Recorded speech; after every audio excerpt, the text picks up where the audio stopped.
What is up, my dudes? MTG Tournament Grinder here, back with another match from the night that I recorded my friend Adam on Scapeshift. It seems he's up against Mono Black Infect, not something most of you are probably familiar with, but a spicy brew nonetheless, opening up with an Inquisition of Kozilek. So now he knows he's up against Scapeshift. And your typical Scapeshift hand, tons of mountains, a prime time, or tons of lands, a prime time, and some ramp, a Farseek. So you definitely want to take the ramp. So let's see what he's got as his turn 2 play. Inkmoth into another Inquisition. That's pretty brutal. Oh, and his draw for turn was an Explorer. Yeah, it's the right choice again, just continue to hit the ramp. Make Scapeshift play fair. Although, his top decks so far have been Explore and to Search for Tomorrow, so that's pretty good. The hand reception is unfortunate, but he's making good top decks.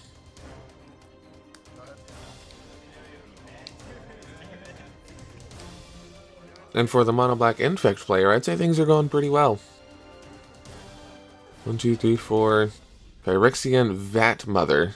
Infect, and at the beginning of your upkeep, you get a poison counter. It's a 4/5. That's pretty brutal. The name is kind of gross too. Vat Mother. Ugh. So Search for Tomorrow is going off. Finding a land.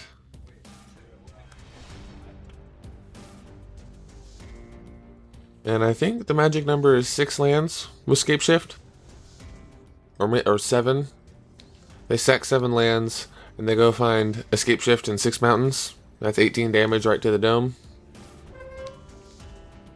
So, despite having the early hand reception, taking those Farseek and Explorers out of his hand, he's still on his way to being able to win. All in one go. The Scapeshift player is.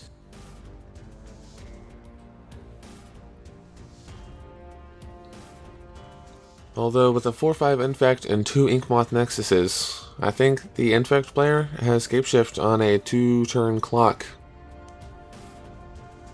No targets for the Inquisition. Prime time is too big. Yep. Take 5, go up to 6. Ooh, he needs a blocker. 1, 2, 3, 4, 5. Okay, so he's about to play prime time. That's his 6th land. There's the blocker he needs. Still though, with 2 flyers, it's 2 more turns of swinging in the air. Double Valakut. Valakut. 1, 2, 3, 4. And he has 5 mountains. So every mountain from here on out is 6 damage. Triggers from both Valakuts, I think. So the Infect player's feeling the heat. I think he simply must win pretty soon. Primetime is attacking next turn, and he gets another trigger, finds 2 more lands. I think that time it'll be 2 more mountains. And hit him for 12. And then swing with the... Yeah, he'll be swinging with the primetime as well, so that'll be 18. Oh. Interesting. I don't think the Scapeshift player was expecting that spell. Gave his 4/5 Infector plus 2 -1, so it would trade off. Pretty spicy. Okay, well, if 1 is good, 2 is better, right? He doesn't get the trigger from swinging with the untapped one, or the one that he got to untap with, because it didn't make it to the untap step, but he just got the ETB trigger from a different one, so there you go. More Valakuts. I guess that means each mountain is now 12 damage. So he's just betting. Yeah, okay. Scapeshift was just betting that the Mono Black Infect player didn't have it. And he was correct. But we'll have to see what happens in Game 2. Alrighty, and we are back in Game 2. The Mono Black Infect player almost got there in Game 1. But 2 Primeval Titans was just a little too much to handle. So we're starting on the play with an Inquisition of Kozilek. Okay, Ancient Grudge, that's a sideboard card. I guess that was brought in for Inkmoth Nexus, and that's his choice, too. Doesn't want to deal with it twice. Let's go ahead and get that out of there. It must mean he has an Inkmoth Nexus in hand, or considers it important enough to his game plan to take Ancient Grudge out of his opponent's hand in the blind, so to speak, without even having an Inkmoth.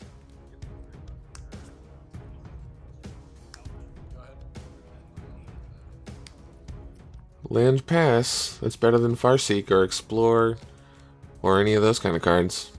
And there's the Inkmoth. Into Phyrexian Crusader. First strike, protection from red, protection from white. Of course, it's got Infect as well.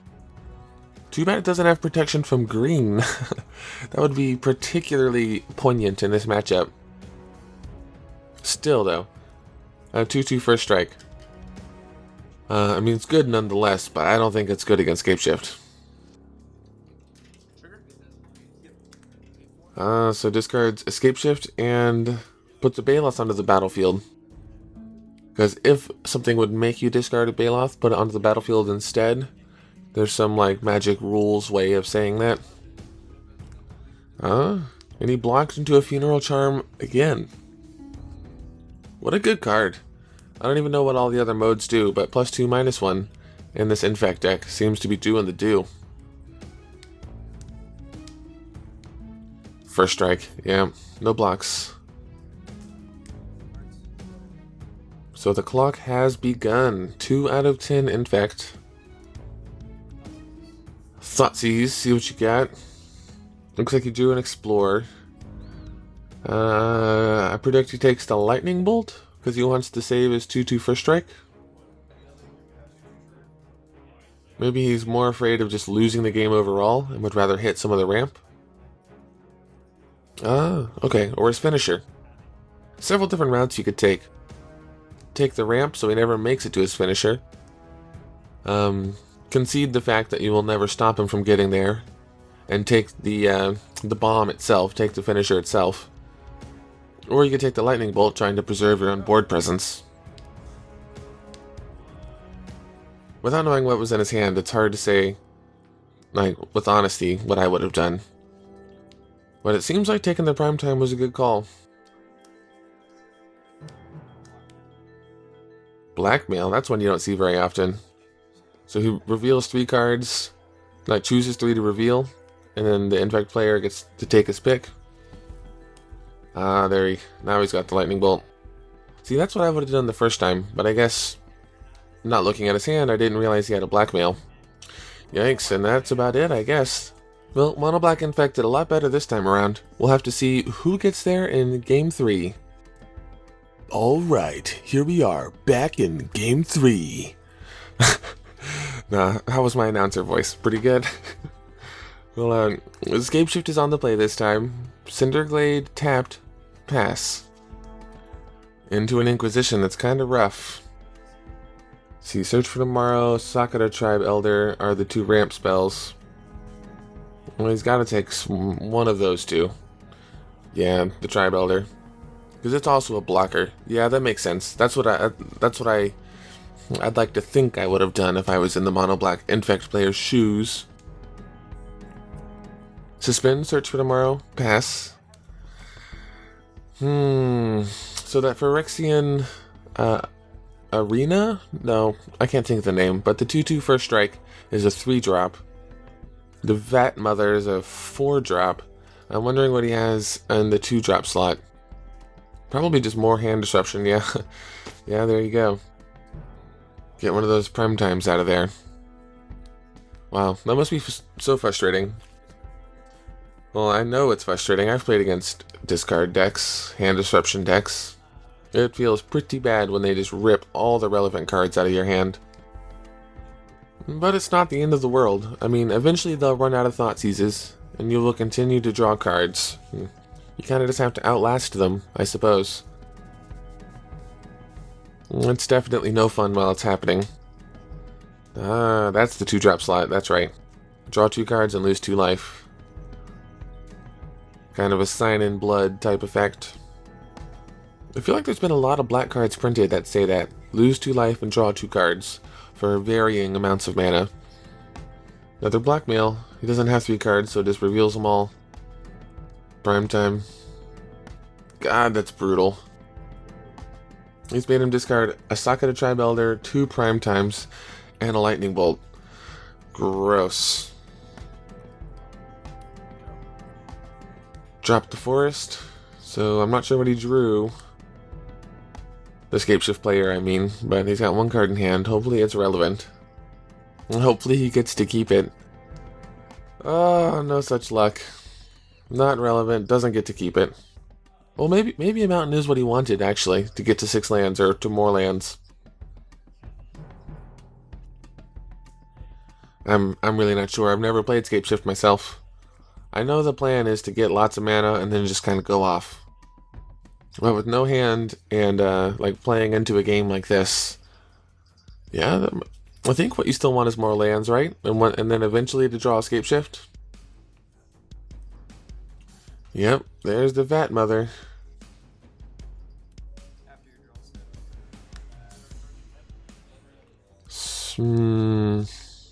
Summoner's Pact in response. That's pretty interesting. So, in response to being made to discard, go find a Summoner's Pact. Is forced to discard it. And then because of the clause on Obstinate Baloth, it just goes into the battlefield. That's a pretty tricky line.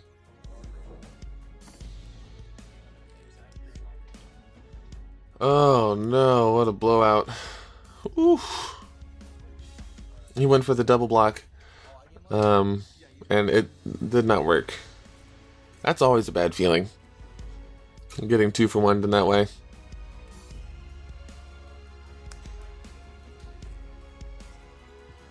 He gained life from it. He's up to 31 life.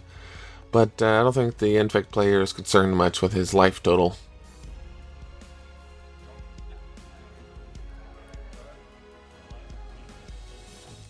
Yeah, I think at this point drawing all these lands is starting to feel bad.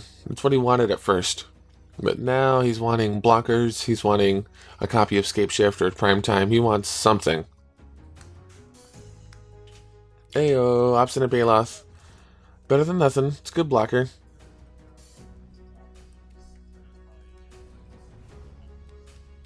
Or is it? I think the Vat Mother's a 4/5 actually.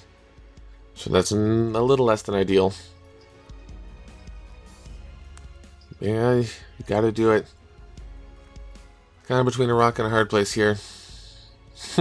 Another Baloth. Adam drew lots of Baloths in my match too. He is the Baloths are attracted to the top of his library. It's a good card. Yikes, a mountain off the top, and that'll do it. 1 too many lands from the deck that focuses on lands. And the mono black Infect, the one that no one saw coming, actually ended up taking the win.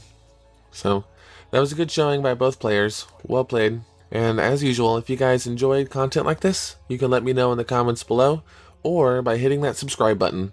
So, until next time, I'll see you guys later, and thanks for watching.